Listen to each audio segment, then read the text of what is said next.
Hello അമ്മ. Hello. പിന്നെ കൈ പൈസ വല്ലതും ഉണ്ടോ? എന്റെ പൈസ ഒന്നും ഇല്ല മോളെ. എനിക്ക് വല്ല ജോലിയുണ്ടോ? അതല്ല അമ്മേ. എന്നിട്ട് ഞാൻ അപ്പൻ്റോടൊന്ന് ചോദിക്കട്ടെ പൈസ വല്ലതും ഉണ്ടോന്ന്. ആ ഓക്കെ, ശരി ശരി.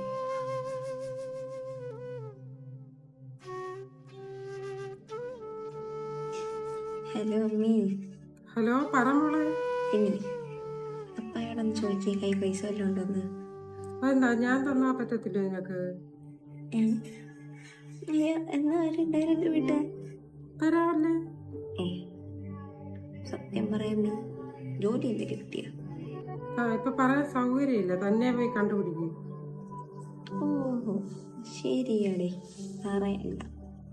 ഓഹോ, പൈസ ഇട്ടേരേ. ഇട്ട് തരാം.